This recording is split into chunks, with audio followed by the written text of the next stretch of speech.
So many of us either blame or give credit to others for how we feel. You make me so mad, you make me so sad, and even you make me so happy. The reality of it is that nobody can make us feel a certain way. And in this video, I'm gonna prove it to you. The topic today is how we blame others about making us feel a certain way, and then we do things based on the way they made us feel. So this is a very important mental health topic. So I'm gonna warn you, at the beginning of this video, when I give you some examples, it's gonna come off a little tough-lovey, but I guarantee by the end of this video, you're going to feel empowered, okay? So let's get started. All right, so let's imagine a scenario, okay? Let's imagine you have a friend. You may not even have to imagine this. Let's think about your friend who is always late. They're always late, maybe 15 minutes late. Maybe you're that friend, okay? And let's say you're supposed to meet him for coffee at 10 o'clock in the morning, okay? So you go and you're going to meet him for coffee, you sit down, you get there maybe 5 minutes early, then all of a sudden it's 10 o'clock. Now you're angry, and they show up 15 minutes late. And at the end of it, you're mad, you're upset because they were late. Now, let's do the exact same scenario, but let's say you're there and, I don't know, maybe you have a book with you, or maybe you found something interesting on social media. Maybe one of my videos, right? And you're sitting there and you're watching it, or you're listening to it, or you're reading it, and all of a sudden 10 o'clock's rolling around, and all of a sudden you think, because you're so sucked into this book or show or whatever you're doing, you're saying, man, I hope they show up 15 minutes late because I'm really into this right now. And then they show up 15 minutes late, and it's not a big deal. So the same person was late by 15 minutes, but in one of those scenarios, you were upset, and in the other scenario, you didn't mind. So, based on that, how could that person make you feel a certain way, even though they didn't change at all? What's that telling you? Here's another example, okay? Let's say in one scenario, you're trying to get ready, in the morning to go to work, and just things start going wrong around the house, and maybe you're trying to make some food and you mess that up, or if you got kids, maybe your kids were making you run late, or whatever it is. And then you drive off to work and you're stuck in traffic, and you're just so upset. Oh, these drivers make me so mad. They make me so angry. They're gonna make me late, right? And you show up late and you're upset about it, okay? Now, let's take that exact same scenario, but everything goes really smooth in the morning. You make your breakfast, or you get your kid ready and you take him to school. You're great. You're so good even that you're early. You left 15 or 20 minutes early. There's the exact same amount of traffic, but you're cool, you're chilling, you're just listening to your music, maybe you got some Spotify on and you're just jamming, and you show up to work on time, and you're totally cool. The traffic didn't change in either one of those scenarios, but in one you were really upset, and in the other you didn't mind. Are you starting to follow me here? Are you starting to see how other people and situations cannot make us feel a certain way? This is extremely important, and once I realized this, my life started to get better. My mental health started to improve because I was constantly playing the victim, if you will. If people, places, and situations would just act right, do the things that I thought they should do, everything would be fine. Quit making me feel a certain way. But when I started to look at this in a different light, from a different perspective, I'm like, oh wow, nobody can make me feel a certain way. See, what's really fascinating to me is about our thoughts and our emotions and things like that. It's kind of like the weather, all right? So, it's not always raining, but if certain circumstances come into play, like temperature, air pressure, cloud formations, if these things come together, then it rains. It's kind of like our emotions. We're not always mad, we're not always sad, we're not always happy. But if certain things align, it can trigger one of these emotions. So this is really important. This is actually a concept that I learned from meditation. But the reality is we need to quit playing the victim and making believe that people are making us feel a certain way. And for me, it's actually quite silly when you think about it, right? Like if somebody had the power or the ability to make us feel something so easily, then wouldn't we be just as able to make ourselves feel a certain way? Wouldn't that be great?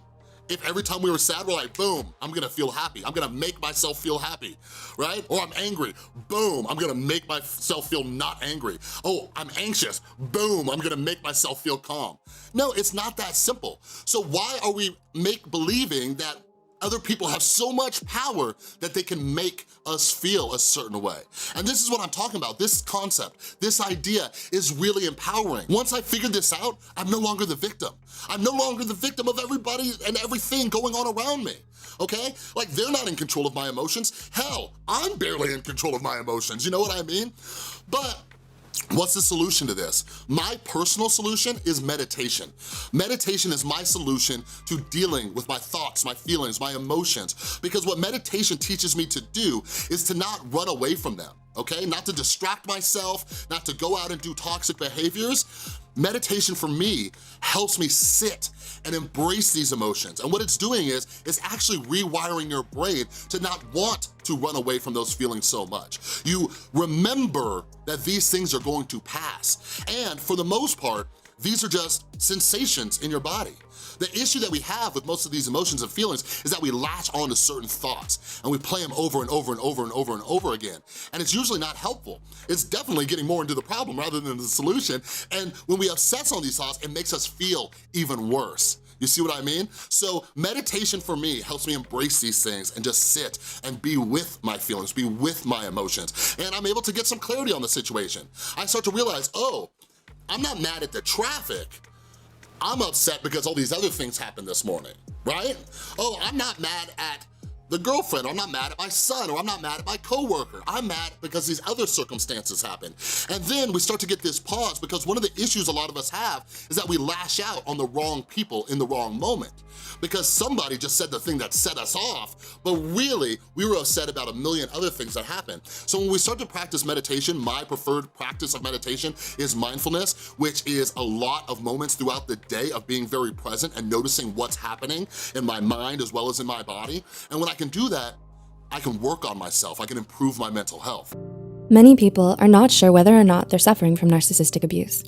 Cognitive dissonance and the confusion that goes with abuse can have a lot to do with this. This is exactly what today's video is all about: the awareness and solutions to empower you up and out of narcissistic abuse. Please know this video is about absolutely any narcissist in your life. All the signs apply to any toxic relationships, such as a spouse, lover, family member, neighbor, or friend, anyone. So without further ado, here are 8 signs to know that you are suffering narcissistic abuse. 1. Your relationship is not kind, caring, or sane. Toxic relationships can be very confusing at times, making it difficult to know who is who in the zoo. This happens because a toxic person will spin it back on you, blame you, and will not be accountable. Remember, if someone hurts you and is not capable of a genuine apology, and you keep hanging out with this person, they'll continue to hurt you. They'll never be remorseful, and of course will continue the same behavior. The truth is, people either have a decent character or they don't. You can't change them for who they are. People like this simply do not have the resources to grant us a healthy, loving, and happy life, but we do. 2, you're dealing with immature behavior and give up pieces of yourself to comply. A hallmark of narcissistic relationships is the person gets bent out of shape on hairline triggers that mature adults just don't get upset about. Also, they believe they're entitled to and expect preferential treatment, and can be nasty, demanding, punishing, and even explosive if they don't receive it. Are there things that you would normally be free to talk about to anyone, but the same topic may be unacceptable or risky with this particular person? And why do you feel so? Maybe if this person doesn't get their own way, they'll abandon you or threaten to leave you.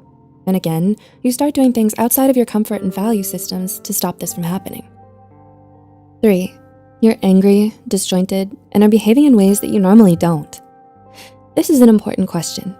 How do you feel with this person in relation to everyday dealings with other people? If you know you have integrity, can listen, have empathy, are capable of having sane conversations, and get along with most people in your life, and yet there's this person who brings out the worst in you, this is generally because your boundaries are being violated, and the normal modes of human operations don't stand. The circular arguments you're having make your head spin because they go around and round on unrelated tangents, points that make no sense. Narcissists state how disloyal your accusations of them are when confronted, or they argue with you to manipulate you into something unwholesome. 4, you find yourself trying to prove that you're a good person. Because the narcissist is regularly accusing you of all the things that they are and do, such as lacking integrity and love and care for people, being unfaithful, lying, making it all about yourself, wanting to use people for your own gain, and more, naturally, you'll be incensed and try extremely hard to prove and convince them otherwise. This is another deadly hook that narcissists can get you enmeshed with them on. If you believe that your integrity, character, well-being, and safety is dependent on what other people think of you, then you're susceptible to this narcissistic behavior. 5, you are mopping up the messes. Being connected with a narcissist has lots of drama, rough edges, and quite frankly means that disasters are always looming. Narcissists usually aren't good with detail, accountability, or sensibility. They fly high, seeking narcissistic supply and acclaim with little to no thought for doing the right thing. If your life is connected with one of these people, it's usual that you will be paying their fines, sorting out their messes and dramas, and even lying for them to cover their tracks. It's like this analogy. As you're watering their back lawn trying to keep it green, yours gets parched and turns brown and dies. This is how narcissistics roll, and this is what happens to the sensible, well-meaning, responsible people who narcissists like to recruit into their lives. By walking away from people like this, we can heal and restart our life with self-responsibility. 6. Your boundaries are being disintegrated. It's extremely common for people with poor boundaries to get involved with narcissists. Do you find it difficult to speak up, stand up for yourself, or hold boundaries with this particular person? And when you try to do so, are you often criticized, rejected, abandoned, or punished? You're likely dealing with a narcissist. As a result of that, you try to minimize the trauma and mayhem that breaks out by giving up on trying to assert your needs. Or maybe because you've dissolved into so many feelings of powerlessness, helplessness, and despair that you find yourself begging or pleading for your boundaries to be respected. Discovering that the narcissist has zero empathy for you and won't comply, it takes you down into an even deeper place of helplessness. 7. You feel addicted, disjointed, and manic. A perverse addiction happens with narcissists. This is also known as trauma bonding. To find out more, you can check out the links in the description. Do you feel manic and unable to stop trying to contact or hook back up with a narcissist? Even when you know how much you continually get hurt by doing so? We can be horrified by how addicted we are to someone who treats us so terribly. It just doesn't make logical sense. It is, of course, very serious when it gets to a stage where we simply can't talk ourselves out of doing the actions that we know are putting ourselves back into the fire to get burnt again. And 8, you're suffering from abuse symptoms. Things are now very serious. When your emotional inner being has been screaming out for our attention and we haven't as yet pulled away and turned inwards to heal, then we start breaking down physically as well. It's likely that anxiety and depression and even greater issues like fibromyalgia, adrenal issues, PTSD, and agoraphobia start to develop. You lose interest in the activities, people, and self-care that used to grant you energy, as the toxic person in your life takes up more and more of your energy and focus. The shame and pain becomes so great that we may start hiding out from the world, lying to people, covering up, and feeling even more isolated in our traumatic feelings and symptoms. This is when we have to ask ourselves, how bad does it have to get before we awaken to the truth? There are varying degrees of narcissism, and there are also people who can just be clueless and selfish, but not necessarily afflicted with narcissistic personality disorder. If someone in your life does not share your values and doesn't care for your feelings, then this is not a healthy relationship for you.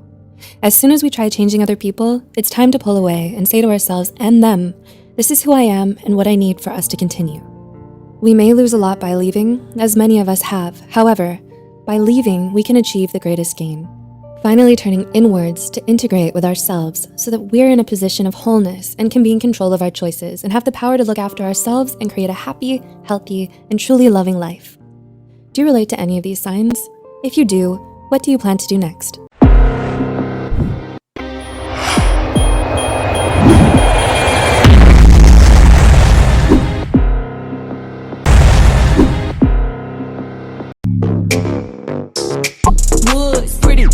But I'm known for hitting drugs. Yeah. Got him like, too good. To the yard, he ain't never leave this pretty on God. Broke, too good. Real boss, nigga got the woods, pretty face, but I'm known for hitting drugs. Yeah. Got him like, too good. To the yard, he ain't never leave this pretty on God. Broke,